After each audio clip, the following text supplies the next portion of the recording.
सभी को नमस्कार मित्रों, बटनेर आईएएस की यूट्यूब क्लासेस में आप सभी का हार्दिक स्वागत है। केंद्र राज्य संबंधों को हम पढ़ रहे थे। पिछली वीडियो में हमने केंद्र राज्य संबंधों में विधायी संबंध और प्रशासनिक संबंध के बारे में बात की थी, जिसका कि उल्लेख भाग 11 में है। उसी क्रम को आगे बढ़ाते हुए आज हम केंद्र राज्य संबंधों के अंतर्गत वित्तीय संबंधों की बात करते हैं। केंद्र राज्य के बीच वित्तीय संबंध और वित्तीय संबंध में क्या कुछ होता है वो अपने को देखना है।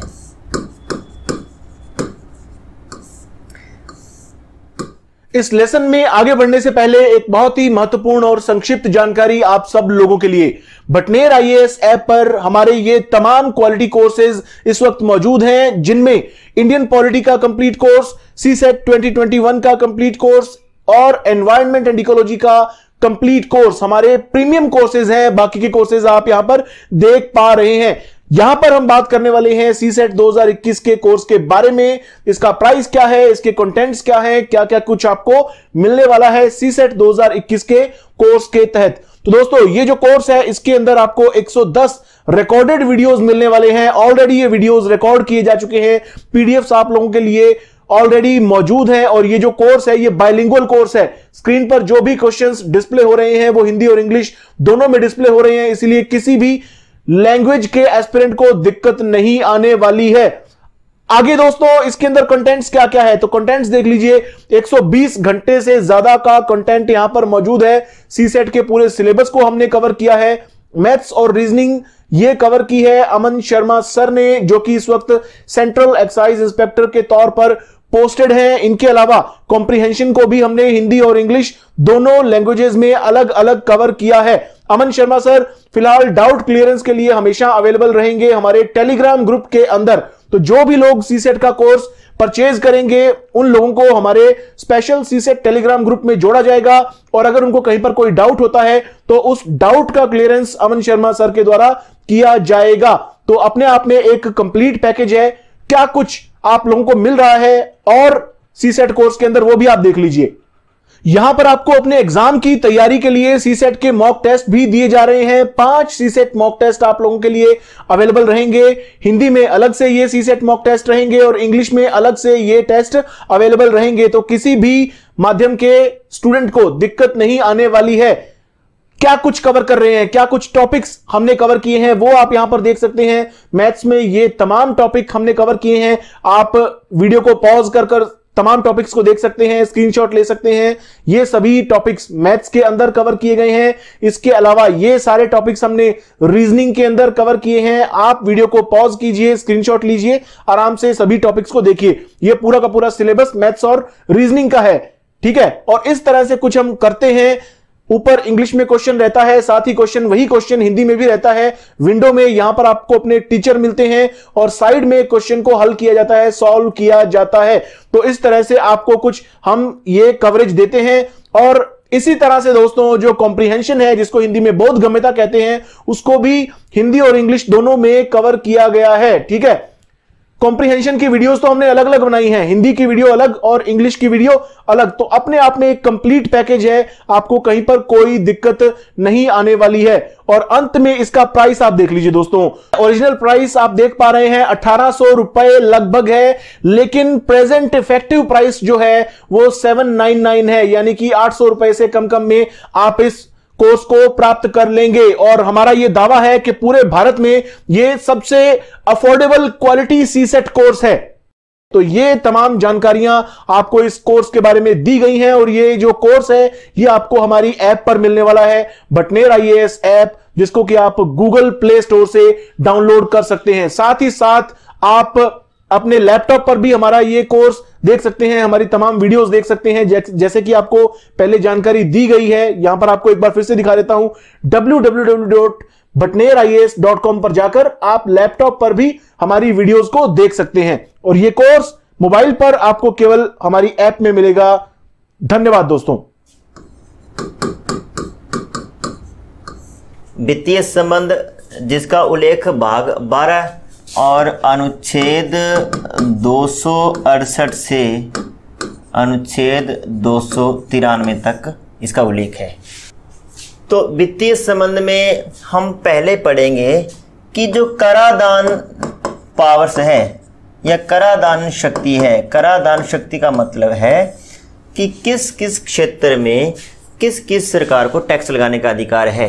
यानी कि केंद्र के पास कौन कौन से टैक्स उसके अंडर में आते हैं, केंद्र सरकार कौन कौन से टैक्स लगा सकती है, कौन कौन से टैक्स से पैसा इकट्ठा कर सकती है, राज्य सरकारें किस किस प्रकार के टैक्स लगा सकते हैं, टैक्स लगाने का क्या क्या क्षेत्र होगा, टोटल की बात हम करेंगे कराधान शक्ति में।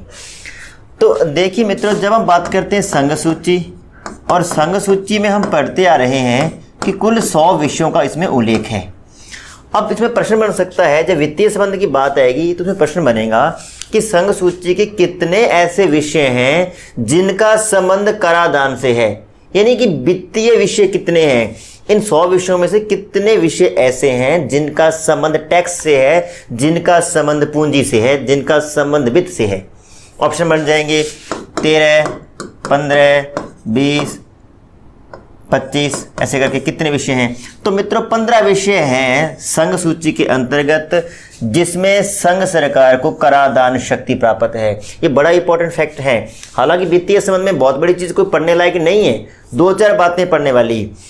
प्रश्न पूछे, सीधा पूछे कि संघ सूची में कुल विषय कितने हैं, कुल विषय पूछे तो 100 हैं, इसमें कोई दो राय नहीं है। लेकिन अगर पूछता है कि वित्तीय विषय कितने हैं, करादान विषय कितने हैं, यानी कितने विषयों पर संघ सरकार को, केंद्र सरकार को टैक्स लगाने की शक्ति प्राप्त है, तो मित्रों विषय हैं 15 विषय। पहले संघ सूची, फिर हम देखते हैं राज्य सूची और समवर्ती सूची के बारे में। दूसरा है मित्रों राज्य सूची, और राज्य सूची के कुल विषय कितने हैं 61, और इसमें से वित्तीय विषय कितने हैं मित्रों 20। उसके बाद में समवर्ती सूची, समवर्ती सूची में टोटल जो विषय है वो है मित्रों 52, और इसमें टैक्स से संबंधित जो विषय है वो है 3। अब देखिए राज्य सूची के पास 20 ऐसे क्षेत्र हैं, 20 ऐसे विषय हैं जो टैक्स से संबंधित हैं। इसका मतलब कि हम ये देखें कि संघ सूची में 15 विषय हैं और राज्य सूची में 20 विषय हैं, इसका मतलब राज्यों के पास टैक्स इकट्ठा करने की पावर अधिक है। तो बिल्कुल यहाँ पे अगर इसको ऐसे देखें कि अगर हम देखें टैक्स, तो टैक्स राज्य सरकारें अधिक लगाती है, लेकिन उन टैक्स से जो पूंजी का उत्पादन होता है, जो मतलब पूंजी हम एकत्रित कर पाते हैं, वो बहुत थोड़ी होती है। जबकि संघ सरकार के पास क्षेत्र कम है, लेकिन उनसे होने वाली आमदनी, उससे प्राप्त होने वाला टैक्स की जो मात्रा है वो अधिक है। केंद्र सरकार के पास टैक्स की जो संख्या है वो कम है, लेकिन उनसे प्राप्त होने वाली पूंजी अधिक है। राज्यों के पास टैक्स की मात्रा तो अधिक है, 20 प्रकार के टैक्स लगा सकती है, लेकिन उनसे जो प्राप्त होने वाली पूंजी है वो बहुत कम है। और तीसरा समवर्ती सूची में इसमें 3 टैक्स है, वो डिपेंड करता है कि वो केंद्र सरकार संग्रहित करेगी या राज्य सरकार संग्रहित करेगी, वो बात की बात है। लेकिन 3 प्रकार के टैक्स समवर्ती सूची में भी उल्लेखित हैं। तो ये है संघ सूची में 15 टैक्स, राज्य सूची में 20 टैक्स, 20 विषय, और समवर्ती सूची में 3 विषयों का उल्लेख है जिनका संबंध किससे है, करादान शक्ति से। इन 3 प्रकार के टैक्स को पढ़ने के बाद, जैसे कि हमने पढ़ा था कि संघ सूची है, राज्य सूची है, समवर्ती सूची है, उसके बाद हमने अवशिष्ट सूची की बात की थी कि ऐसे जो विषय हैं जिनका उल्लेख तीनों ही सूचियों में नहीं है वो अवशिष्ट विषय होंगे, और उस पर कानून बनाने की जो शक्ति होती है वो केंद्र सरकार के पास होती है, ऐसा हमने पढ़ा था। इसी तरीके से अगर हम करादान शक्ति की बात करें, हमने 15, 20 और 3 ये करादान पढ़ लिए। इसके अलावा मान लीजिए कोई ऐसा कोई विषय है या ऐसा कोई नया कर पैदा हो जाता है, तो उस पर टैक्स लगाने की पावर किसके पास रहेगी, तो सेम वैसा ही कॉन्सेप्ट है, क्योंकि वो अवशिष्ट कराधान शक्ति होगी, और वो अवशिष्ट कराधान शक्ति है तो वो केंद्र सरकार के अंडर में आएगी। उस प्रकार का टैक्स कितना लगाया जाएगा, कैसे लगाया जाएगा, वो केंद्र सरकार पर निर्भर करता है। उसके बाद में है कि राज्य सरकारें जो टैक्स लगाती है, राज्य सरकारें जो टैक्स इकट्ठा करती है, क्या उस पर किसी भी प्रकार की बाउंडेशन भी है, क्या उस पर किसी भी प्रकार की सीमाएं हमने थोपी हुई है, या संविधान ने कुछ सीमाएं अंकित की हुई है कि भाई राज्य इस सीमा तक ही टैक्स इकट्ठे कर सकते हैं, इस क्षेत्र तक ही टैक्स इकट्ठे कर सकते हैं। तो हम देखते हैं राज्य सरकारों के टैक्स लगाने की जो शक्ति है वो बहुत कुछ ऐसी कंडीशंस हैं जब केंद्र सरकार या संसद या संविधान उस पर अंकुश लगाता है। तो वो कौन कौन सी सीमाएं हैं हम देखते हैं। पहला ये है कि जो राज्य के विधानमंडल होते हैं वो किसी व्यक्ति के व्यवसाय किसी व्यक्ति के व्यापार या किसी व्यक्ति के रोजगार पर टैक्स लगा सकते हैं। बिल्कुल लगा सकते हैं, व्यवसाय व्यापार या रोजगार पर टैक्स लगा सकते हैं, कोई दिक्कत नहीं है। लेकिन टैक्स कितना लगाएंगे ये तो राज्य विधानमंडल तय करेंगे। वो 5 रुपये लगाएंगे, 10 रुपये लगाएंगे, 100, 200, 500, 1000 कितना टैक्स लगाएंगे ये तो डिपेंड करता है राज्य सरकारों पर। लेकिन हमारी संसद ने एक सीमा अंकित कर रखी है कि जब किसी व्यक्ति के व्यवसाय पर, व्यापार पर या फिर रोजगार पर टैक्स लगाया जा रहा है, विधानमंडल टैक्स लगा रहे हैं, तो उस टैक्स की राशि 2500 रुपये प्रति वर्ष से अधिक नहीं होनी चाहिए। आप 2500 की सीमा से नीचे कितना भी टैक्स लगा सकते हैं, वो तो राज्य विधानमंडल पर निर्भर करता है। लेकिन 2500 की सीमा से अधिक टैक्स किसी भी व्यक्ति के व्यवसाय, व्यापार या रोजगार पर नहीं लग सकता। एक व्यक्ति की बात हो रही है यहाँ पर, एक व्यक्ति पर 25 रुपये से अधिक टैक्स प्रति वर्ष से अधिक नहीं हो पाएगा, ऐसा ये सीमा है। बाकी जो जितना भी है टैक्स राज्य सरकारें, राज्य विधानमंडल लगा सकते हैं। दूसरा है कि जो राज्य के विधानमंडल हैं वे किसी भी प्रकार की बिक्री पर टैक्स लगा सकते हैं।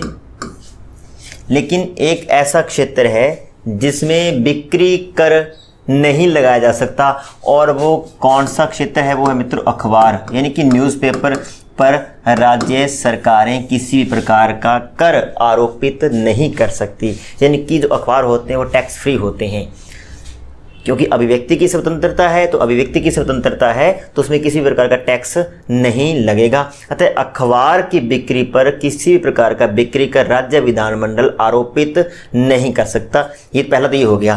फिर उसके बाद जो बिक्री, बाकी की जितनी बिक्री बच गई, यानी अखबार को छोड़ दो, बाकी जितने भी प्रकार की जो खरीद फरोख्त होती है उस पर राज्य बिक्री कर लगा सकते हैं। लेकिन इसकी भी कुछ सीमाएं हैं। कुछ ऐसे क्षेत्र हैं जहां पर राज्य विधानमंडल बिक्री कर नहीं लगा सकते। तो वो कौन कौन सी कंडीशंस है हम देखते हैं। पहली है ए, राज्य के बाहर किसी भी प्रकार की बिक्री पर बिक्री कर नहीं लगाया जाएगा। शब्दों को समझिए, राज्य के बाहर बिक्री करने लगा सकते। कल जैसे हम पढ़ रहे थे ना कि संसद है वो पूरे भारत के लिए या भारत के किसी हिस्से के लिए या भारत से बाहर रहने वाले लोगों पर भी कानून बना सकती है, बिल्कुल। लेकिन राज्य ऐसा नहीं कर सकते। राज्य अपनी सीमाओं के अंदर ही टैक्स लगा सकते हैं, अपनी सीमा के बाहर टैक्स लगाने का अधिकार उनको नहीं है। तो राज्य के बाहर किसी भी प्रकार का बिक्री कर राज्य विधानमंडल नहीं आरोपित कर सकते। दूसरा, किसी प्रकार का आयात या निर्यात किया गया है तो आयात निर्यात में बिक्री कर नहीं लगाया जाता, इसमें बिक्री कर नहीं आरोपित हो सकता। यानी वस्तु को बेचा गया है तो ठीक है, बिक्री कर लगा सकते हैं, लेकिन यहाँ पे इसको बेचना नहीं कहेंगे। आयात और निर्यात बिक्री में नहीं आएगा।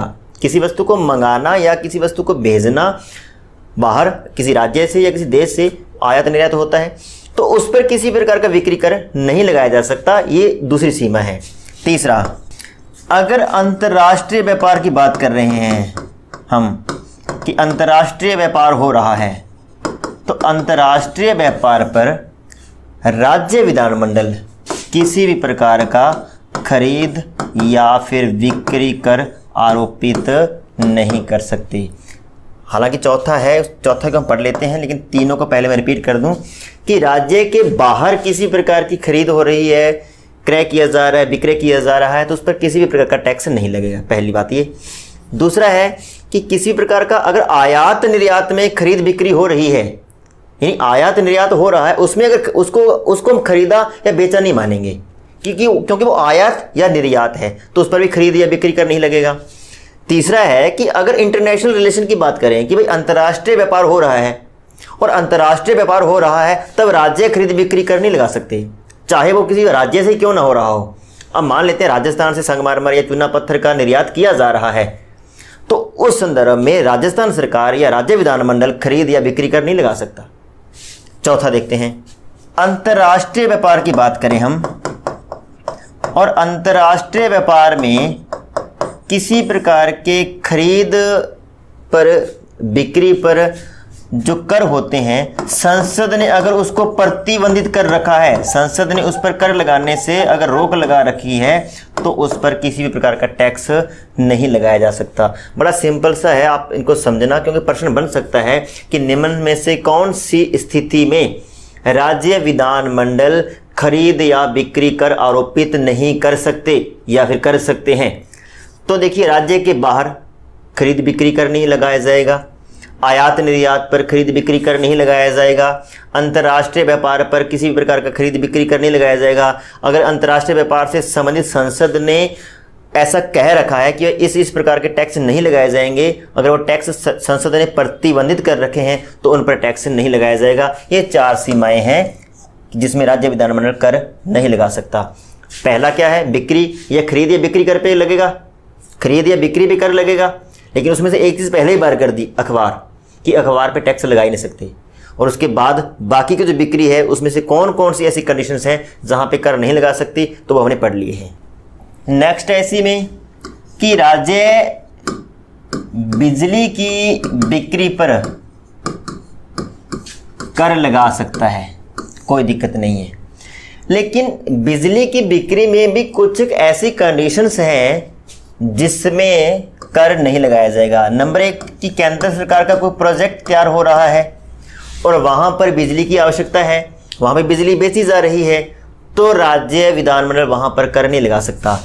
रेलवे है, अब रेलवे के रखरखाव के लिए अगर राज्य सरकारों की बिजली की खपत वहाँ पे हो रही है या राज्य सरकार वहाँ पे बिजली बेच भी रही है, तो उस पर किसी भी प्रकार का टैक्स नहीं लगाया जाएगा। सीधी सी बात है कि बिजली की बिक्री भी कर लगेगा, लेकिन अगर केंद्र सरकार का कोई प्रोजेक्ट है या यूं कहें कि कुछ सार्वजनिक निर्माण अगर वहां पे हो रहा है, तो ऐसी स्थिति में राज्य सरकारें बिजली पर टैक्स नहीं लगा सकती। एक नोट करके आप लिख सकते हैं। देखिए, 88वां संविधान संशोधन हुआ 2003 में, और 2003 में आर्टिकल 268 में एक आर्टिकल जोड़ा गया, 268A, और इसमें उल्लेख किया गया सेवा कर का, यानी कि सर्विस टैक्स का।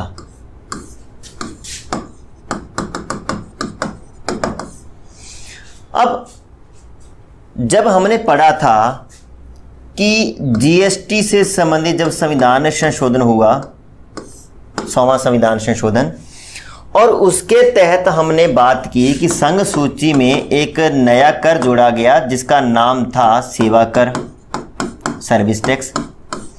लेकिन अभी हम कह रहे हैं कि 2003 में भी ऐसा टैक्स जोड़ा गया था, तो फिर मसला क्या है? मित्रों, सेवा कर जो है वो संघ सूची का विषय है, बिल्कुल है, और संघ सरकार सेवा कर यानी कि सर्विस टैक्स इकट्ठा कर रही थी। लेकिन जैसे ही जीएसटी जैसा कॉन्सेप्ट आया, तो हमने उस 268A में उल्लेखित सेवा कर को समाप्त करके एक नया विषय जोड़ा, वो भी सेवा कर ही है, गुड्स एंड सर्विस टैक्स के रूप में हमने इसको हमारी संघ सूची में जोड़ दिया, और इस संघ सूची का 100वां विषय है सेवा कर। हालांकि 2003 में 88वां संविधान संशोधन के तहत हमने सेवा कर जोड़ा था। तो यहाँ पे 2 कॉन्सेप्ट बनते हैं कि संघ सूची में सेवा कर कब जोड़ा गया, सबसे पहले 2003 में, और अब अगर आपसे पूछे कि गुड्स एंड सर्विस टैक्स कब जोड़ा गया, तो वो जोड़ा गया मित्रों 2016 में। अब हमने पढ़ लिया कि कुछ विषय हैं जो संघ सूची में हैं जिस पर केंद्र सरकार टैक्स इकट्ठा करती है, कुछ विषय हैं जिनसे राज्य सरकारें टैक्स इकट्ठा करती है। लेकिन मैंने आपको बताया कि राज्य सरकारों के पास हालांकि क्षेत्र तो अधिक है टैक्स लगाने वाले, लेकिन उनसे पूंजी जो इकट्ठी हो पाती है वो बहुत ही कम होती है। तो ऐसी स्थिति में राज्यों को अनुदान की आवश्यकता होती है। राज्यों को अपने यहाँ पे विकास कार्य करने के लिए, अपने यहाँ पे नए नए नवाचार करने के लिए पैसे की आवश्यकता है, और पैसे के रूप में उनको राज्य सरकारों को केंद्र से अनुदान चाहिए। तो केंद्र सरकार राज्यों को जो अनुदान उपलब्ध करवाती है वो 2 प्रकार के होते हैं। एक होता है विधिक अनुदान, और दूसरा होता है विवेकाधीन अनुदान। हम पहले एक को देखते हैं। पहला हम देखते हैं विधिक अनुदान क्या होता है।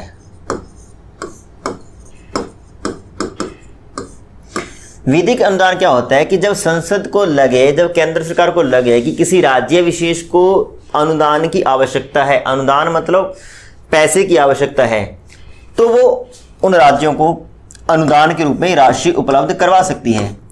लेकिन ये जो विधिक अनुदान है वो सभी राज्यों को मिलेगा, यह आवश्यक नहीं है। शब्दों को समझना जरा, सभी राज्यों को मिलेगा यह तो आवश्यक नहीं है, परंतु किसी को भी नहीं मिलेगा ऐसा भी नहीं है। मतलब मिलेगा जरूर, लेकिन अगर कोई राज्य संपन्न है, अगर उसके पास अच्छा खासा अनुदान ऑलरेडी है, उसके पास अच्छा खासा राजकोष है, तो फिर वहां पे उसको शायद अनुदान की आवश्यकता नहीं है।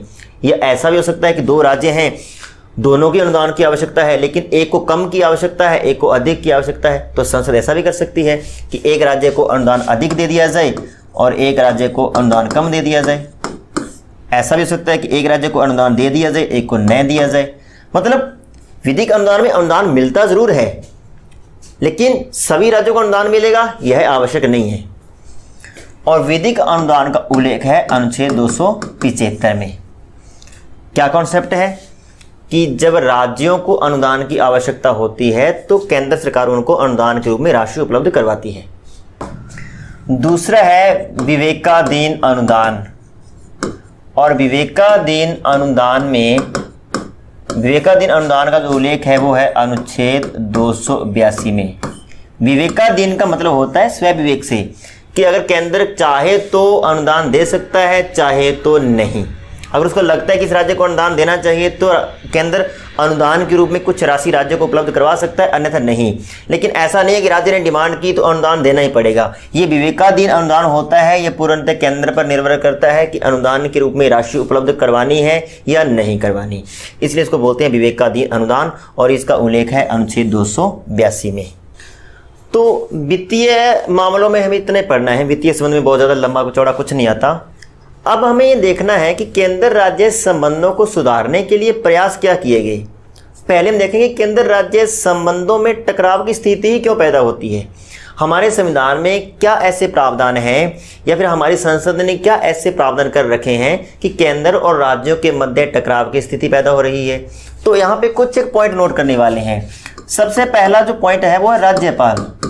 देखिए, राज्यपाल की जो नियुक्ति होती है और नियुक्ति के बाद जो उसके पद की समाप्ति होती है, यानी कि उसकी पदच्युति जो होती है, यानी कि जब उसको हटाया जाता है, ये दोनों ही तरीके राज्यों को पसंद नहीं है। राज्यों की सहमति के बिना, राज्यों के परामर्श के बिना तो राज्यपाल की नियुक्ति हो जाती है। अब राज्यपाल ने काम करना है राज्य में, और राज्य की जो मौजूदा सरकार है उसके साथ उसका कोई रिलेशन ही नहीं है, वो आपस में एक दूसरे को जानते पहचानते तक नहीं है। उनकी मर्जी के बिना उसकी नियुक्ति हो जाती है, उनकी मर्जी के बिना उसको हटा दिया जाता है। तो सबसे बड़ी दिक्कत तो ये है कि जब राज्यपाल की नियुक्ति होनी चाहिए तो वहाँ की राज्य सरकार से कम परामर्श तो लिया जाना चाहिए कि भाई इस बंदे को नियुक्त करें कि नहीं करें, आपके साथ आप इसके साथ कोऑपरेट कर पाएंगे, आप इसके साथ मिलकर एक सशक्त सरकार का निर्माण कर पाएंगे। फिर जब राज्यपाल की समाप्ति होती है तो उसमें भी राजनीतिक कारण होते हैं, उसमें भी पार्टीवादी जो विचारधारा वो मुख्यतः काम करती है। तो सबसे बड़ा काम तो है राज्यपाल के पद का। केंद्र और राज्य के मध्य टकराव की स्थिति पैदा करने में सबसे बड़ा काम ही राज्यपाल के पद का है। राज्यपाल का पद बुरा नहीं है, लेकिन राज्यपाल की नियुक्ति की जो प्रक्रिया है, राज्यपाल को हटाने की जो प्रक्रिया है, उनसे राज्यों को दिक्कत है। तो सबसे बड़ी बात होगी कि राज्यपाल की नियुक्ति और समाप्ति के संदर्भ में कुछ ऐसे प्रावधान होने चाहिए ताकि केंद्र और राज्य एक दूसरे के नजदीक आ सकें। पहला तो ये हो गया। दूसरा, जो राज्यपाल होते हैं उनकी किसी भी प्रकार की कोई पॉलिटिकल आइडियोलॉजी नहीं होनी चाहिए, उनकी कोई राजनीतिक विचारधारा नहीं होनी चाहिए। या मेरा कहने का मतलब ये है कि वो किसी पार्टी विशेष से संबंध न रखते हों, वो किसी दल से संबंधित न हों, ऐसा होना चाहिए। और अमूमन क्या होता है, राज्यपालों की नियुक्ति दल के आधार पे होती है। अगर सेंटर में बीजेपी की सरकार है, अगर सेंटर में कांग्रेस की सरकार है, या सेंटर में किसी अन्य पार्टी की सरकार है, तो ये मान के चलिए कि लगभग राज्यों के राज्यपाल उसी पार्टी से संबंधित होंगे। तो ये पार्टीबाजी नहीं होनी चाहिए राज्यपाल के पद में। राज्यपाल का पद एक संवैधानिक पद है, तो क्योंकि अगर उसको राज्य में काम करना है तो वो पूरे राज्य के लोगों के लिए काम करेगा। उसमें चाहे वो हिंदू है, चाहे मुसलमान है, चाहे कांग्रेस का समर्थक है, चाहे वो बीजेपी का समर्थक है, चाहे कुछ भी है। लेकिन अमूमन ऐसा देखा गया है कि पार्टीबाजी होती है राज्यपाल के पद से संबंधित। तो सबसे बड़ी दिक्कत दूसरी ये हो गई कि उसकी किसी भी प्रकार की कोई उसका पॉलिटिकल बैकग्राउंड नहीं होना चाहिए, लेकिन ऐसा होता है। ये दूसरी बड़ी समस्या। तीसरा है कि केंद्र सरकार अपने पार्टी हित के लिए राज्यों में राष्ट्रपति शासन लगवाती है, और ऐसे बहुत सारे उदाहरण हमारे भारतीय संवैधानिक इतिहास में हमें देखने को मिल सकते हैं, जब केंद्र सरकार ने अपनी सरकार को बचाने के लिए, अपनी रेपुटेशन को बचाने के लिए, अपनी पार्टी का स्वार्थ सिद्ध करने के लिए बहुत से राज्यों में राष्ट्रपति शासन लगाया है। तो ऐसा नहीं होना चाहिए। चौथा है सशस्त्र बलों की तैनाती।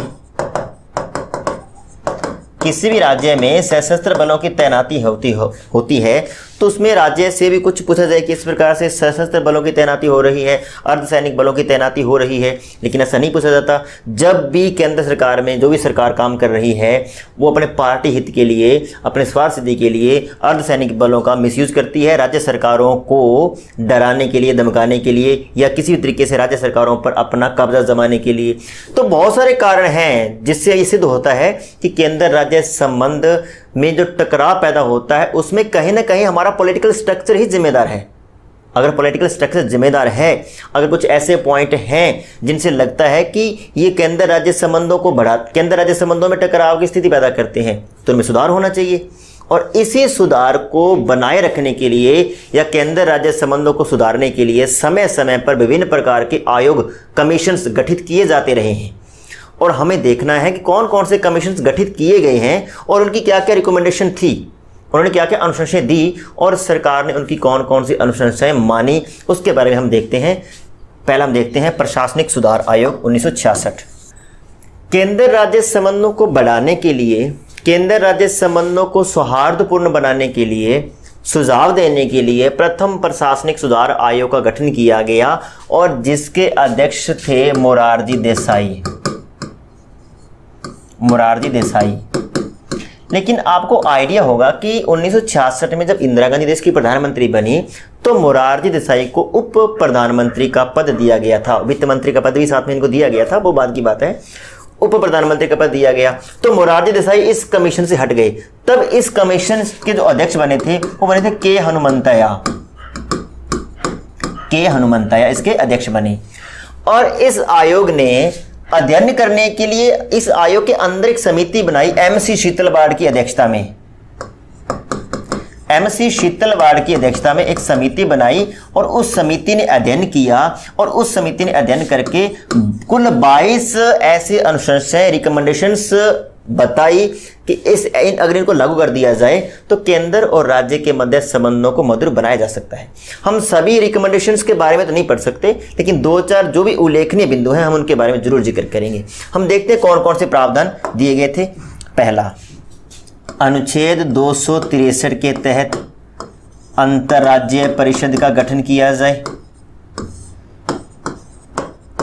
और एक बात और है, हम यहाँ पे प्रशासनिक सुधार आयोग के बारे में पढ़ रहे हैं, हम यहाँ पे राजमनार आयोग की बात करेंगे, हम यहाँ पे रंजीत सिंह सरकारिया आयोग की बात करेंगे, हम यहाँ पे पुंछी आयोग की बात करेंगे। लगभग सभी आयोगों की पहली डिमांड, पहली अनुशंसा तो यही थी कि अंतर्राज्यीय परिषद का गठन किया जाए। क्योंकि आपको बता दूं कि अंतर्राज्यीय परिषद का गठन उस समय नहीं किया गया था। अंतर्राज्यीय परिषद का जो पहला गठन किया गया था मित्रों, वो किया गया था 1990 में। उससे पहले अंतर्राज्यीय परिषद नहीं थी। तो लगातार ये डिमांड हो रही थी कि अंतर्राज्यीय परिषद का गठन किया जाए। तो इसी तरीके से प्रशासनिक सुधार आयोग की पहली जो अनुशंसा थी, क्या थी कि अंतर्राज्यीय परिषद का गठन किया जाए 263 के अंतर्गत। दूसरा, अभी हमने पढ़ा था कि भाई केंद्र राज्य संबंधों के मध्य टकराव का कारण क्या है, और हमने पढ़ा राज्यपाल का पद। तो दूसरी बात इन्होंने राज्यपाल की कि राज्यपाल के रूप में ऐसे व्यक्ति को नियुक्त किया जाए जिसका दलीय राजनीति से डायरेक्ट कोई संबंध नहीं होना चाहिए, यानी कि उसकी कोई पार्टी नहीं होनी चाहिए, वो किसी पार्टी का समर्थक या आलोचक नहीं होना चाहिए। एक स्वतंत्र बंदा, एक ऐसा निष्पक्ष व्यक्ति हमें चाहिए, उसको राज्यपाल बनाया जाए। और तीसरा जो इम्पोर्टेंट जो इनका बिंदु था उल्लेखनीय, कि जो राज्य सरकारें हैं और केंद्र सरकार के मध्य विवाद पता क्या है, कि केंद्र सरकार के पास पूंजी उत्पादन के संसाधन अधिक हैं और राज्यों के पास कम है। क्योंकि राज्यों के पास पूंजी उत्पादन के संसाधन कम है, इसलिए राज्य केंद्र पर निर्भर हैं, और जब केंद्र पर निर्भर हैं तो केंद्र राज्यों को अपनी मनमर्जी के अनुसार चलाता है। तो क्या किया जाए, जो पूंजी उत्पादन के संसाधन है वो राज्यों को स्थानांतरित कर दिए जाएं, या यूं कहें कि अधिकांश जो संसाधन है वो राज्यों को सौंप दिए जाएं। क्योंकि जब राज्य वित्तीय रूप से आत्मनिर्भर बन जाएंगे, वो केंद्र पर निर्भर नहीं रहेंगे, तो शायद उनमें टकराव की जो स्थिति है वो कम हो सकती है। तो ये 3-4 बिंदु बड़े उल्लेखनीय हैं। प्रश्न पूछ लिया जाता है कि निम्न में से कौन सी अनुशंसा प्रशासनिक सुधार आयोग की है या कौन सी नहीं है, तो आपको 3 याद रखनी है। अनुच्छेद 263 के तहत एक अंतर्राज्यीय परिषद का गठन किया जाए, राज्यपाल के रूप में एक ऐसे व्यक्ति को नियुक्त किया जाए जिसका दलीय राजनीति से कोई डायरेक्ट संबंध नहीं होना चाहिए, और तीसरा कि राज्यों को अधिक से अधिक वित्तीय संसाधन उपलब्ध करवाए जाएं ताकि उनकी केंद्र पर निर्भरता कम हो। दूसरा जो आयोग है वो है राजमनार आयोग।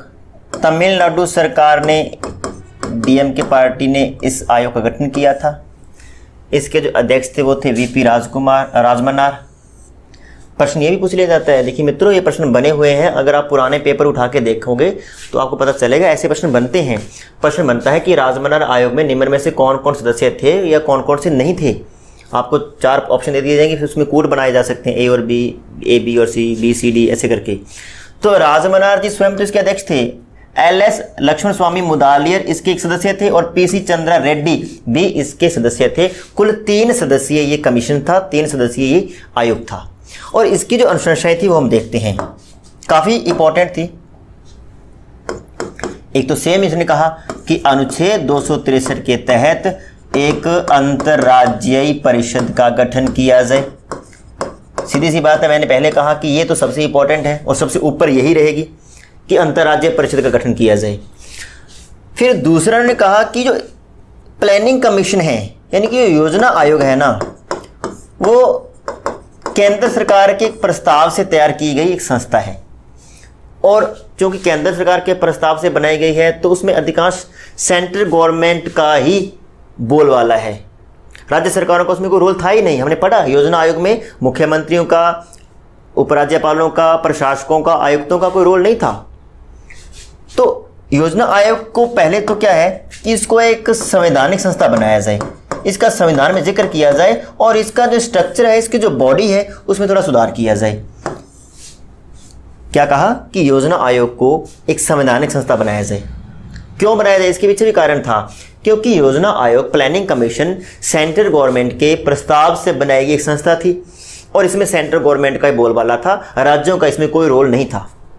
अब राज्यों का रोल ही नहीं था, प्लानिंग कमीशन पूरे देश के लिए प्लानिंग तैयार कर रहा है, राज्यों का कोई रोल ही नहीं है, प्लानिंग बन रही है, लागू हो रही है, राज्य सरकारें उससे समर्थन ही नहीं दे रही, टकराव पैदा हो रहे हैं। इसको टकराव को हटाने की सबसे बड़ी जो दवाई है वो योजना आयोग है। इसको संवैधानिक संस्था बना दो, इसके स्ट्रक्चर में थोड़ा सुधार कर दो तो टकराव कम हो सकते हैं। दूसरी अनुशंसा ये थी राजमनार आयोग की। तीसरा है जो राष्ट्रपति शासन है, क्योंकि राष्ट्रपति शासन ने एक भय पैदा कर रखा है राज्यों के मन में कि पता नहीं कब अगर हम केंद्र सरकार से थोड़ा सा भी उनका अगर विरोध करेंगे तो यहाँ पे राष्ट्रपति शासन लग जाएगा। तो राष्ट्रपति शासन से संबंधित जो अनुच्छेद हैं 356 हैं, 357 हैं, 365 हैं, इनको हमारे संविधान से हटा ही देना चाहिए। राष्ट्रपति शासन नाम की कोई चीज़ होनी ही नहीं चाहिए, क्योंकि राष्ट्रपति शासन एक डर का माहौल पैदा करता है। ये मैं नहीं कह रहा, देखिए ये राजमनार आयोग कह रहा है, ये 3 सदस्य कह रहे हैं, मैं नहीं कह रहा, मैं तो उनकी बताई हुई चीज़ों को आपके सामने प्रस्तुत कर रहा हूँ। तो 356, 357, 365 जो आर्टिकल है इनको संविधान से हटा देना चाहिए। और चौथा इसने बड़ा इंपॉर्टेंट कहा और बहुत बार पूछा भी गया है कि जो अखिल भारतीय सेवाएं हैं, अखिल भारतीय सेवाएं कौन कौन सी हैं? 3 हैं, IAS, IPS और IFS, इनको समाप्त कर दो। अखिल भारतीय सेवाएं होनी नहीं चाहिए। अखिल भारतीय सेवाएं भी कहीं ना कहीं केंद्र राज्य संबंधों केंद्र राज्यों के मध्य टकराव पैदा करती है, तो इनको भी समाप्त कर देना चाहिए। तो 4 ही रिकमेंडेशन है और चारों बड़ी इंपॉर्टेंट है। क्या क्या है देखिए, एक अंतर्राज्यीय परिषद का गठन किया जाए अनुच्छेद 263 के अंतर्गत, वो तो सेम है। प्लानिंग कमीशन का जो स्ट्रक्चर है उसमें सुधार किया जाए, उसको कॉन्स्टिट्यूशनल बॉडी बनाया जाए। राष्ट्रपति शासन से संबंधित जो अनुच्छेद हैं 356, 357, 365, इनको हमारे संविधान से हटा देना चाहिए और अखिल भारतीय सेवाओं को समाप्त कर देना चाहिए, क्योंकि अखिल भारतीय सेवाएं केंद्र और राज्यों के मध्य टकराव पैदा करती है। क्यों करती है? क्योंकि केंद्रीय जो अखिल भारतीय सेवाएं हैं इनकी नियुक्ति तो केंद्र करता है, लेकिन क्योंकि आपको पता है कि नियुक्ति के बाद इनको कैडर आवंटित किए जाते हैं, और आपको पता है कि इनकी जो नौकरी होती है, इनकी जो सर्विस होती है, उनमें टेन्योर सिस्टम होता है। बड़ा अजीब सा सिस्टम होता है, हर बाकी किसी नौकरी में टेन्योर सिस्टम नहीं लागू होता, लेकिन इनके यहाँ पे होता है। ये काम राज्य में करते हैं, राज्य से सैलरी लेते हैं, लेकिन नियंत्रण राज्य के अंडर में नहीं होता। नियंत्रण किसके अंडर में होता है? केंद्र सरकार के अंडर में।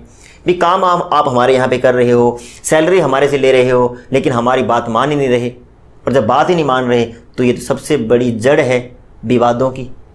केंद्र राज्य के मध्य टकराव की सबसे बड़ी बीमारी यही है, अखिल भारतीय सेवाएं, इनको समाप्त कर देना चाहिए। तो राजमनार आयोग की चौथी अनुशंसा ये थी कि अखिल भारतीय सेवाओं को समाप्त कर दिया जाए। तीसरा है सरकारिया आयोग।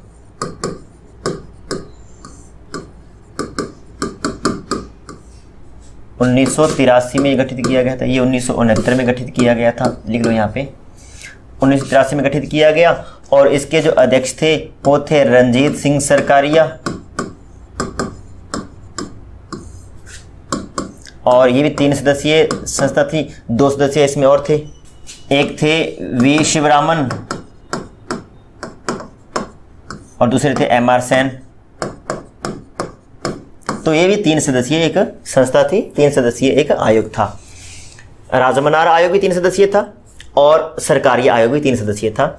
इसमें एक थे समय रणजीत सिंह सरकारिया, बी शिवरामन और एम आर सेन। अब देखते हैं कि इसने क्या अनुशंसा दी। पहले तो जब इसका गठन किया गया था, इंदिरा सरकार के टाइम इसका गठन किया गया था 1983 में, तो ये कहा गया था कि आपको 1 वर्ष में आपकी रिपोर्ट सौंपनी है, लेकिन 1 वर्ष में सरकारी आयोग अपना काम नहीं कर सका। फिर इसका कार्यकाल 1 वर्ष और बढ़ा दिया गया, फिर भी नहीं, 1 वर्ष और यानी 1 वर्ष करके 4 बार इसका टाइम बढ़ाया गया। और 1987 में इसने अपनी रिपोर्ट रखी, और इस रिपोर्ट में इसने क्या कहा, इसकी अनुशंसा क्या थी, इसकी रिकमेंडेशन क्या थी, वो हम देखते हैं। एक तो बिल्कुल सेम है वही कि भाई अनुच्छेद 263 के तहत एक मजबूत अंतर्राज्यीय परिषद का गठन किया जाए, क्योंकि जब ये आयोग बना था तब तक अंतर्राज्यीय परिषद का गठन नहीं हुआ था। अंतर्राज्यीय परिषद में कौन होता है? मैंने कल भी बताया था आपको कि भाई इसका जो अध्यक्ष होता है वो प्रधानमंत्री होता है, सभी राज्यों के मुख्यमंत्री। अब क्योंकि प्रधानमंत्री भी है, प्लस देखिए एक तो पीएम होता है, 6 कैबिनेट मिनिस्टर होते हैं, प्लस सभी राज्यों के सीएम होते हैं, एलजी होते हैं, प्रशासक आयुक्त सभी होते हैं। तो विवाद की जड़ अगर होती भी है, अगर मात्र केंद्र और राज्यों में अगर विवाद है तो जनता का विवाद नहीं होता, मुख्यतः वहाँ की सरकारों का विवाद होता है, प्रधानमंत्री और मुख्यमंत्री का विवाद होता है। अब इस आयोग में प्रधानमंत्री भी है, सभी राज्यों के मुख्यमंत्री भी हैं। अगर मान लेते हैं कि कोई टकराव की स्थिति है भी, तो बैठकर कोई बीच का रास्ता निकाला जा सकता है, और उनको बिठाने के लिए, उनको एक मंच देने के लिए इस अंतर्राज्यीय परिषद का गठन करना आवश्यक है, ताकि इस प्रधानमंत्री और सभी मुख्यमंत्री इकट्ठे बैठें, वो अपने विचार रखें, और अगर मान लेते हैं कहीं पर कोई टकराव की स्थिति है तो कोई बीच का रास्ता निकाला जाए ताकि टकराव को कम किया जाए। इसलिए अंतर्राज्यीय परिषद की डिमांड बार बार हो रही है। एक तो ये कहा था, एक इसने कहा कि देखिए जो राज्यपाल है ना, उसका दलीय राजनीति से कोई डायरेक्ट संबंध नहीं होना चाहिए, वो किसी पार्टी से बिलोंग नहीं करना चाहिए, पहली बात तो ये। फिर दूसरी बात ये कि जब हम राज्यपाल की नियुक्ति कर रहे हैं तो हमें ऐसी कोशिश करनी चाहिए कि किसी भी व्यक्ति को स्वयं के राज्य में राज्यपाल न बनाया जाए। हम मान लेते कोई व्यक्ति राजस्थान से है तो उसको राजस्थान में राज्यपाल न बनाया जाए, उसको यूपी, एमपी, गुजरात, हरियाणा कहीं भी राज्यपाल बना दो, लेकिन उस व्यक्ति को राजस्थान में राज्यपाल न बनाओ। और देखिए बड़ी मजे की बात है कि 1987 से हम ऐसी कोशिश कर रहे हैं, हम ऐसा प्रयास कर रहे हैं कि किसी भी व्यक्ति को स्वयं के राज्य में राज्यपाल न बनाया जाए। यानी ये काफ़ी उल्लेखनीय अनुशंसा थी। क्या थी? कि किसी भी व्यक्ति को स्वयं के राज्य में गवर्नर न बनाया जाए। क्लियर? ठीक है। फिर तीसरा इसने कहा कि जब राज्यपाल की नियुक्ति हो रही है तो उस राज्य के सीएम से भी परामर्श कर लेना चाहिए, उससे राय मशवरा कर लेना चाहिए, क्योंकि राज्यपाल को काम किसके साथ करना है? सीएम के साथ। अब सीएम और राज्यपाल एक दूसरे को कोऑपरेट करते हुए राज्य को आगे बढ़ाते हैं, लेकिन अगर वो दोनों एक दूसरे को कोऑपरेट नहीं करेंगे तो देश का विकास कैसे होगा, उस राज्य का विकास कैसे होगा? तो जब सीएम ये चाह रहे हैं, वो ये परामर्श करते हैं हाँ कि अमुक व्यक्ति को यहाँ पे राज्यपाल बना दो, कोई दिक्कत नहीं है, हमारी अच्छी खासी जच जाएगी, हम कोऑपरेट कर सकते हैं, तो राज्यपाल बना दिया जाए। लेकिन अगर सीएम कहते हैं कि नहीं भाई ये बंदा मुझे काम नहीं करने देगा, हमारी नहीं जचेगी, इसको यहाँ पे राज्यपाल नया बनाया जाए, तो उसको नया बनाया जाए। तो यही तो परामर्श है कि सीएम से परामर्श कर लिया जाए और सीएम ने कह दिया कि ठीक है, हाँ ये बंदा ठीक है, इसको यहाँ पे राज्यपाल बना सकते हैं, कोई दिक्कत नहीं है। तो इसका मतलब है कि उन दोनों के विचार मिल रहे हैं, वो दोनों मिलकर काम कर सकते हैं। और अगर सीएम से परामर्श नहीं किया जाएगा राज्यपाल की नियुक्ति तो भी हो जाएगी, लेकिन उसमें थोड़ी सी खटास पैदा होने की गुंजाइश रहती है। और देखिए, सीएम से परामर्श करना है ये कोई संवैधानिक बाध्यता नहीं है, आप चाहे तो परामर्श करें चाहे तो नहीं करें, आपकी मर्जी है, लेकिन परामर्श कर लेंगे तो शायद कोई बीच का रास्ता निकाला जा सकता है। नेक्स्ट इसने कहा कि जो राज्यपाल का कार्यकाल है वो 5 वर्ष फिक्स कर दिया जाए, और उसको हटाने के लिए अगर मान लेते हैं कि राष्ट्रपति कहते हैं कि इस बंदे को हटाना है, तो वो अंतिम विकल्प होना चाहिए और उसका कोई ठोस आधार होना चाहिए। ठोस आधार है तो आप उसको हटा सकते हैं, नहीं तो 5 साल से पहले उसको नहीं हटाएं। देखिए, ये सिर्फ अनुशंसाएं हैं, इसको मानना या न मानना ये सरकार पर निर्भर है। हम अनुशंसाएं रख रहे हैं कि वो उसने कहा क्या। तो सरकारी आयोग ने कहा कि राज्यपाल का कार्यकाल 5 वर्ष होना चाहिए, जैसे कि राष्ट्रपति का होता है, और जब तक कोई ठोस कारण न हो तब तक राज्यपाल को 5 वर्ष से पहले हटाया नहीं जाना चाहिए, ताकि वो निश्चित होकर काम कर सके। अब देखिए, राज्यपाल काम कब तक करेगा? जब तक सेंट्रल गवर्नमेंट का विश्वास उसको प्राप्त है, और सेंट्रल गवर्नमेंट का विश्वास प्राप्त करने के लिए उसका झुकाव हमेशा सेंट्रल गवर्नमेंट की तरफ रहता है, राज्य सरकार की तरफ उसका ध्यान जाता ही नहीं है, क्योंकि उसको केंद्र सरकार को खुश करना है, तभी 5 साल टिक पाएगा, वरना तो नहीं टिक पाएगा। तो अब अगर उसको केंद्र सरकार को खुश करना है तो फिर राज्य सरकार के साथ कोऑपरेट नहीं कर पाएगा तो फिर टकराव होगा। लेकिन जब उसको ऐसा वो निश्चित हो जाता है कि भाई उसका कार्यकाल 5 वर्ष फिक्स है, कोई दिक्कत नहीं है, तब उसको केंद्र सरकार की तरफ झुकने की आवश्यकता नहीं है, तब वो न्यूट्रल रहता है। केंद्र सरकार प्लस राज्य सरकार के बीच में एक कड़ी बनता है उनके मध्य सौहार्दपूर्ण संबंध बनाने के लिए। तो उसका कार्यकाल 5 वर्ष फिक्स होना चाहिए, और जब तक कोई ठोस कारण न हो उसको नहीं हटाया जाना चाहिए। समवर्ती सूची के किसी विषय पर अगर केंद्र कानून बना रहा है तो राज्य सरकारों से इसका परामर्श किया जाना चाहिए। हालांकि बिना परामर्श के भी कानून बनाए जा सकते हैं, कोई इसमें दिक्कत नहीं है, लेकिन अगर राज्य सरकारों से परामर्श किया जाएगा तो शायद ये मान के चल रहे हैं हम कि शायद उनके मध्य टकराव की स्थिति कम हो सकती है। और लास्ट इसमें है मित्रों कि जो अर्धसैनिक बल हैं, अगर किसी राज्य में उनकी तैनाती करनी पड़े तो उसके लिए उस राज्य से परामर्श होना चाहिए। और दूसरी बात, अर्धसैनिक बलों की तैनाती जब अंतिम विकल्प हो कि अब इसके बगैर काम चलेगा ही नहीं तो करनी है, वरना सामान्य काल में अर्धसैनिक बलों की तैनाती किसी राज्य में न की जाए। जब आपको ऐसा लगता है कि अब माहौल बिगड़ गए हैं, अब अर्धसैनिक बलों की तैनाती के बगैर कोई विकल्प है ही नहीं, तो उनकी तैनाती की जाए। तो ये थी सरकारी आयोग की अनुशंसाएं, काफ़ी इंपॉर्टेंट है। चौथा है पुंछी आयोग। न्यायविद मदन मोहन पुंछी की अध्यक्षता में इसका गठन किया गया। इसमें धीरेन्द्र सिंह, विनोद कुमार गुग्गल, MR माधव मेनन, अमरेश बागची, बाद में इनकी जगह विजय शंकर थे, ये सदस्य थे। यानी कि 5 सदस्यीय ये संस्था थी। मैं इन सदस्यों का नाम इसलिए लिख रहा हूँ क्योंकि ऐसे प्रश्न बन रहे हैं, ऐसा ट्रेंड चल गया है कि प्रश्न ऐसे पूछे जाते हैं। क्योंकि पुंछी आयोग की अनुशंसाएं क्या थी, तो वो तो शायद सभी रट लेंगे कि 5-7 मेन जो इंपॉर्टेंट जो अनुशंसाएं हैं वो रटी जाएगी, लेकिन हम यहाँ पे चूक कर देते हैं। हमारा वीक पॉइंट होता है कि हम नहीं देखते कि इसमें सदस्य कौन था या कौन कौन थे। तो हमें ये ख्याल रखना है कि इसमें कौन कौन थे। मदन मोहन पुंछी इसके अध्यक्ष थे, धीरेन्द्र सिंह, विनोद कुमार गुग्गल, MR माधव मेनन, अमरेश बागची, बाद में इनकी जगह विजय शंकर। ये 5 सदस्यीय एक कमीशन था। अब इस कमीशन ने अपनी क्या क्या अनुशंसाएं रखी उसके बारे में हम बात करते हैं। इसकी पहली जो अनुशंसा ये थी कि जो समवर्ती सूची है, और समवर्ती सूची पर अगर मान लेते हैं कि संसद कानून बना रही है तो संसद सीधा कानून न बनाए, पहले संसद और राज्य मिलकर इस मुद्दे पर विचार विमर्श करें कि भाई ये मुद्दा है, ये विषय है, इस पर संसद कानून बना रही है, किसी राज्य को इसे आपत्ति तो नहीं है। जब आपस में विचार विमर्श हो जाए, ऐसा लग जाए कि हाँ राज्यों को इससे कोई दिक्कत नहीं होगी, तब उस पर कानून बनाया जाए।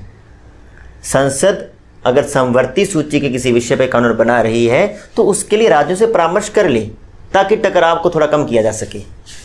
दूसरा बड़ा इंपॉर्टेंट है इसने कहा कि जो राज्यपाल की नियुक्ति के संदर्भ में प्रावधान है वे वही प्रावधान रखे जाएं जो सरकारीय आयोग ने कहे थे।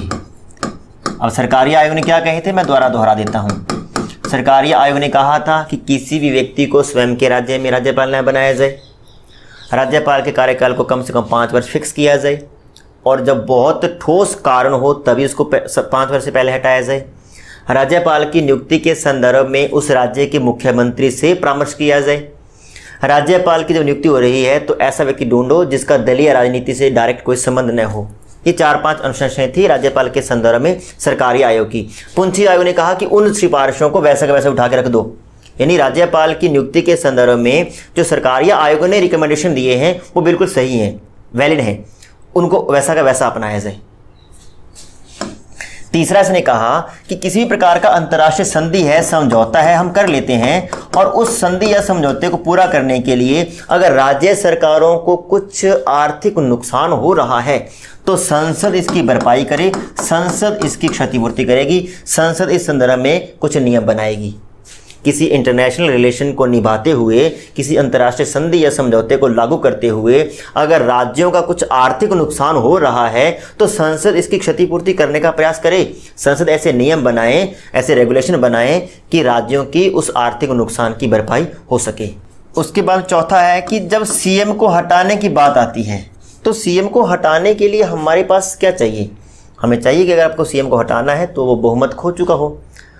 तो विधानसभा के पटल पर सीएम को अपना बहुमत साबित करने देना चाहिए और अगर सीएम अपना बहुमत साबित नहीं कर पाता तो उसको हटाना चाहिए, यानी कि उसको बहुमत है या नहीं इसका निर्णय विधानसभा में होना चाहिए।